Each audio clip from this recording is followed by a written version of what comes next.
रेणुका की शादी कुछ ही दिनों पहले शास्त्री नगर में हुई थी। रेणुका बहुत ही आलसी लड़की थी। वो दिन भर बेड पर सोती रहती या फिर मैगजीन पढ़ती रहती और घर के काम भी धीरे धीरे ही करती। एक दिन उसकी सास उसके पास आती है। बहू, आज बेसन का चिला बना दे, बड़ा मन कर रहा है। हाँ मम्मी जी, बनाती हूँ थोड़ी देर में। थोड़ी देर में? अरे थोड़ी देर में तो रात के खाने का वक्त हो जाएगा बहू। अच्छा मम्मी जी, तो फिर आप रात का खाना ही खा लीजिएगा ना। हे भगवान, कैसी आलसी बहू मिली है मुझे, हर एक काम को बस टालती ही रहती है। रेणुका दिन भर बस आलस पना ही करती रहती। एक बार रात के खाने पर सब बैठे हैं तो रेणुका का पति कहता है, अरे ये क्या, आज फिर से करेला? रेणुका, हफ्ते में तीसरी बार ऐसा हुआ है कि करेला बन रहा है। कुछ भी बना लिया करो। अरे इतनी सारी सब्जी मिलती है मार्केट में। हाँ, पर अब कौन मार्केट जाए और सब्जी लेकर आए, इसीलिए जो था घर पर वही बना दिया। बहू, फ्रिज खोल कर देखती तो पता चलता कि सारी सब्जियां रखी होती है, पर तुम्हारा आलसपन खत्म हो तो तुम्हारी नजर जाए ना। विशाल कमरे में आकर रेणुका से पूछता है, रेणुका, मैंने कहा था तुमसे कि मेरे लिए रुमाल ले आना। मेरे सारे रुमाल खराब हो गए हैं। तुम ले आई क्या?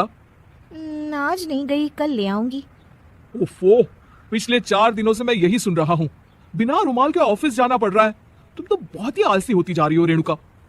आपको रुमाल की जरूरत है ना, तो खुद ही खरीद लीजिए ना। हाँ, अब वही करूंगा।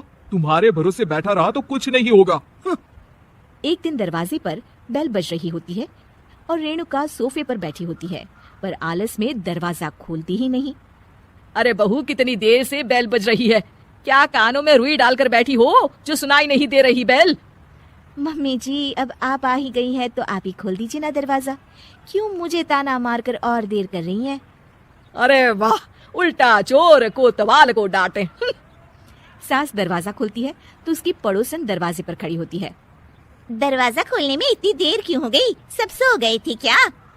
और ये भी कोई वक्त है क्या सोने का? हाँ? अरे नहीं नहीं, ऐसी कोई बात नहीं है। आइए आइए, आप लोग अंदर आइए। ओफो, इन सबको भी अभी आना था। अब मम्मी जी लगा देंगी मेरी ड्यूटी किचन में। बहू, पकोड़े तल दे। बहू, चाय बना दे।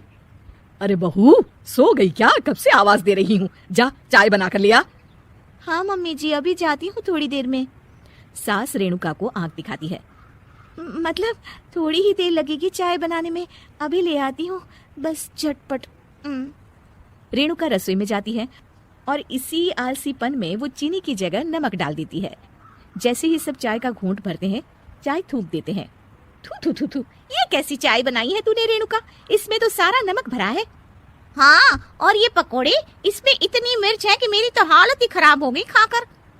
और रेणु जी, आपकी खातिरदारी में पहले तो कभी कोई कमी नहीं रहती थी, पर जब से आपकी ये बहू आई है ना, मामला कुछ गड़बड़ा सा गया है।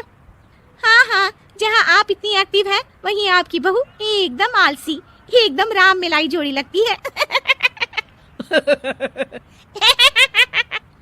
अच्छा जी, चलते हैं अब। नमक वाली चाय पिलाने के लिए बहुत बहुत शुक्रिया। सब वहाँ से चले जाते हैं। अरे तूने तो मेरी नाक ही कटा दी बहू। वे लोग क्या सोच रहे होंगे मेरे बारे में? मम्मी जी, मैंने तो शक्कर ही डाली थी, पता नहीं नमक कैसे बन गई शक्कर। शक्कर नमक नहीं बना बहू रानी, तुम्हारा ये जो आलसपना है ना, ये उसी का नतीजा है। सॉरी मम्मी जी, अब मैं ये आलसपन छोड़कर सारे काम अच्छे से मन लगाकर करूंगी।